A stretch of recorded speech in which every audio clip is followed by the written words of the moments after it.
이번 달 12일이죠. 국회 교육위원회에서 학교폭력 예방대책에 관한 법률 일부 개정안을 통과시켰다고 합니다. 이날 의결된 법안, 그동안 교육에 계류 중이던 총 35건의 학교폭력 관련 법안을 심사해서 하나로 묶은 이른바 정순신 방지법이라고 불리는데요. 자세한 내용 김가람 변호사, 김가람의 바로 다 보이는 법 람바다에서 살펴드리겠습니다. 안녕하십니까, 변호사님? 안녕하십니까. 네, 안녕하세요. 예. 이번에 좀 바뀐 일부 개정안 어떻게 개정됐을까요? 아주 획기적으로 개정이 되었습니다. 예. 원래 학교 폭력 피해 사실이 이제 학교에 접수가 되면 신체적, 재산적 피해가 없는 이제 경미한 사안 경우에는 이제 학교장 자체 해결로 할 수가 있었거든요. 예. 이제 원하지 않으면 교육청 학교폭력심의위원회로 오게 됩니다. 그래서 이제 위원들이 회의 끝에 이제 각종 처분을 내리기도 하고 안 내리기도 하거든요. 여기에 대해서 이제 받아들일 수 없으면 행정소송을 하게 되었는데, 네네. 개정안은 행정소송 1심에서 소가 제기된 날로부터 90일 이내, 그리고 2심, 3심은 전심의 판결 선고가 있는 날로부터 60일 이내에 선고해야 한다. 이렇게 바뀌었습니다. 아무리 길어도 결과가 나오는데 최장 7개월이면 이제 학교폭력에 대한 결론이 나오도록 개정하였습니다. 그러니까 지금 언론에서도 여러 번 보도된 적이 있는데 요즘 법원에 소송 적체 현상이 있어가지고 1심 소송 결론 나오는데 3년이 걸린다 이런 기사도 있거든요. 근데 이거 90일 이내에 1심이 선고된다는 게 현실적으로 가능한 겁니까? 사실 제가 현재 변호사를 하고 있는 제 입장에서 예. 이게 가능할까 이런 생각이 들거든요. 왜냐면 이제 법원에서 학교 폭력만 이제 전담으로 하는 그런 뭐 재판부를 만들지 않는 이상 저는 좀 불가능하지 않냐. 왜냐하면 저희가 지금 이제 실무상 행정소송을 제기하고 결론이 아니라 첫 재판이 잡히는데 네네. 한 3개월 정도 걸리는 것 같아요. 근데 재판 여러 번 한 번만 하진 않거든요.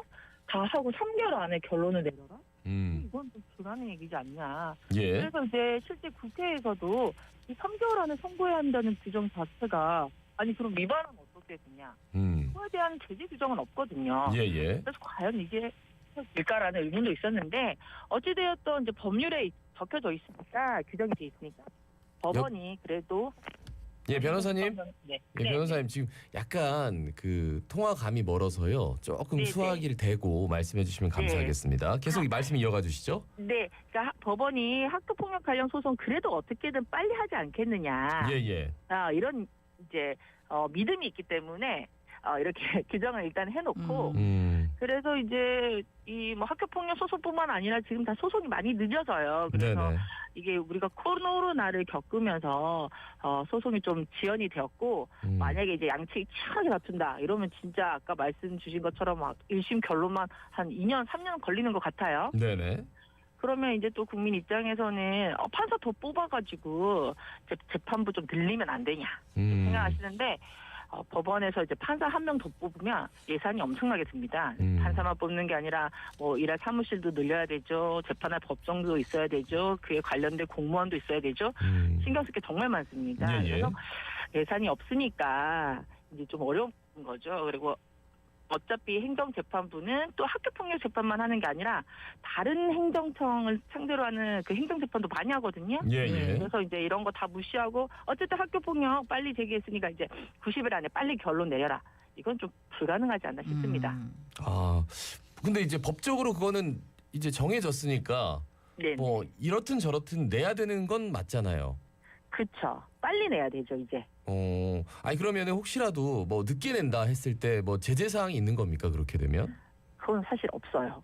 그러니까 90일 이내 내야 된다라는 게 그냥 명시가 된 거네요, 그죠? 좀 훈시기정이라 볼 수 있죠. 위반하면 우리가 뭐 법을 위반하면 뭐 과태를 문다, 처벌을 받는다, 제재를 받는데 판사가 90일 이내에 재판을 안 한다. 예. 근데 이거는 판사가 뭐 게을러서도 아니고 일부러 그러는 것도 아니고 소송 시스템적으로 워낙 소송이 많기 때문에 내리기는 조금 어렵지 않냐. 그래도 이런 규정이 있으면 학교폭력에서도 이제 만약에 소송에서 상대방 변호사가 좀 시간을 끌려고 한다. 그러면 판사님이 90일 이내 우리 끝내야 됩니다. 예. 빨리 하세요. 이렇게 할 수가 있는 거죠. 예. 그러니까 사실은 이제 국회에서 일단 법은 만들기는 했는데 뭐 그에 관련된 예산이라든지 구체적인 실무 같은 점을 좀 고려하지 않았다 하는 평가를 할 수 있겠네요. 근데 이제 앞서서 우리 저 얘기 나왔던 정순신 변호사 아들 같은 경우에 요 강원 민사고 재학 중이던 요때 계속 이제 학폭 가해자로 돼가지고 뭐 전학 처분 받았는데 이거 법을 이용해 갖고 집행정지 계속 신청하고 뭐 이렇게 끝장 소송 벌이는 바람에 결국은 뭐 실제 전학 조치 너무 늦게 이루어졌다 아닙니까? 맞습니다. 이번에 이것도 개정이 됐다고요? 네, 그렇습니다. 그래서 집행정지는 학교폭력 처분에 대한 효력을 좀 정지해달라. 최종 네네. 결론이 나올 때까지 정지해달라는 것인데요. 이제는 법원이 집행정지를 결정을 하려면 반드시 피해 학생 그리고 보호자의 의견을 의무적으로 청취하도록 하고요. 그리고 가해자 측에서 이제 불복한 행정소송을 지겠다. 그러면 피해자에게 알려서 반드시 재판에 참가할 수 있도록 바뀌었습니다. 그리고 집행정지가 만약에 인용되더라도 받아들여지더라도 가해자에 대한 조치가 이제 좀 지연된다. 결과가 늦어진다 이러면 피해자에게 분리 요청권도 부여를 하였습니다.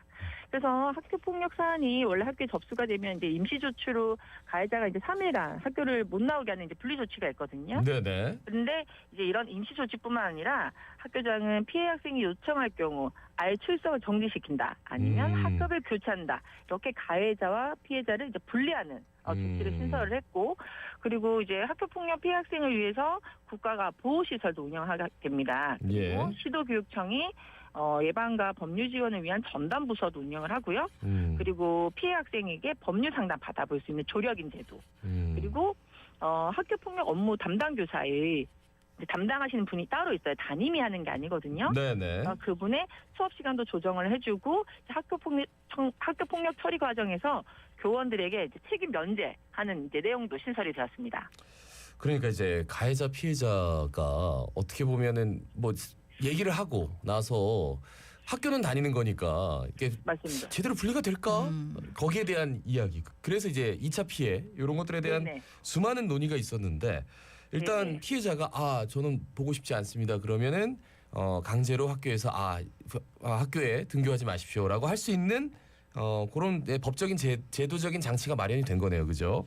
네, 그러니까 결과 나오기 전에는 그 전에는 3일만 이제 막 애들이 뭐 투닥투닥 싸웠다 무슨 일이 벌어지면 일단 3일 정도만 임시적으로 일단 학교에 나오지 마라 이랬는데, 근데 만약에 결과가 나오는데 몇 달이 걸린다. 그러면 이제 사안에 따라서 뭐 가해자 측에 뭐 학교 나오지 마라. 그리고 지금 봤을 때 둘이 같은 학급이면 좀 위험하다. 이러면 아예 학급도 교체하는 이제 임시 조치에 더 많은 권한을 준 거죠. 네네네. 네. 그러니까 이제 가해 학생, 피해 학생 관련된 내용뿐만이 아니라 담당 교사하고 교원에 대한 개정안도 눈에 띄는데요. 이거는 왜 개정이 된 겁니까?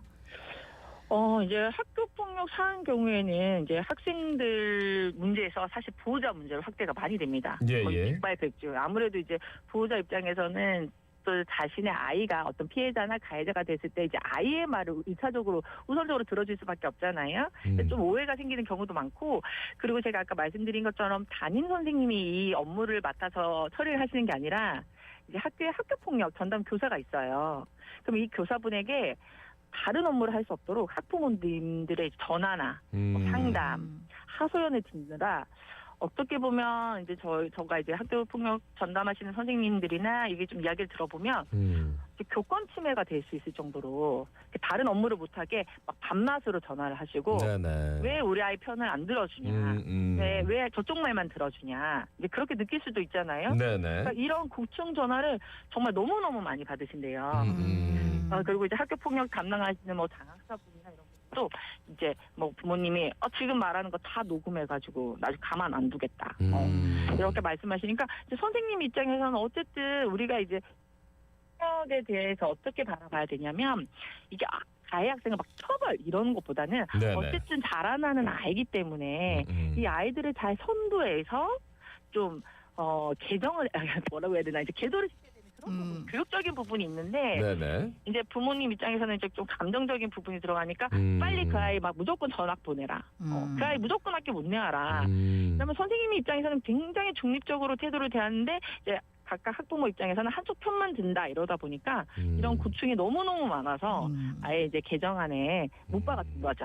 예, 그 온라인 매체를 이용한 따돌림이나 불법 영상물 촬영 배포 뭐 이런 것들도 처음으로 학교 폭력에 포함이 됐다고요?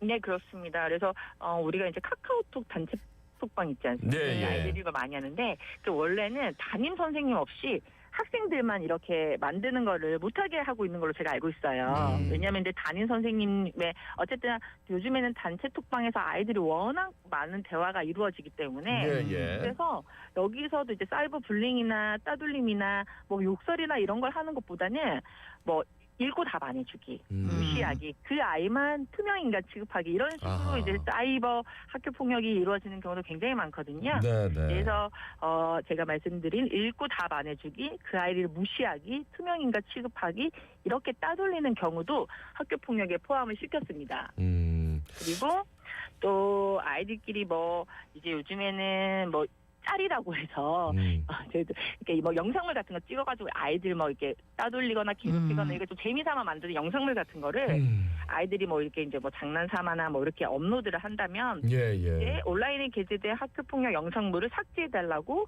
피해 학생이 국가에 왜냐하면 이제 그런 기술적인 어려운 부분이 있잖아요. 네, 네, 해결할 네. 수 있게는 이제 국가에 이런 거 좀 지워달라, 삭제해달라 요청할 수 있고요. 그 비용은 가해 학생이나 그 부모가 부담하도록. 그리고 학교 폭력 이제 가해 기록에 대한 이제 보존 기간을 많이 늘려서 대학 입시에 이제 딱 반영을 하겠다. 네, 네. 이 부분도 곧 논의해서 신설할 거라고 합니다. 말씀 들으니까 아니 이게 아직도 이제 개정된 거야라는 네. 생각이 드는 그 네. 조항들이 참 많네요. 말씀 여기까지 듣겠습니다. 고맙습니다. 고맙습니다. 네. 예, 김가람 변호사였습니다. 자, 비가 추적추적 내려가지고 저희 노래 하나 준비했습니다. 에픽하이의 우산 듣고 올게요.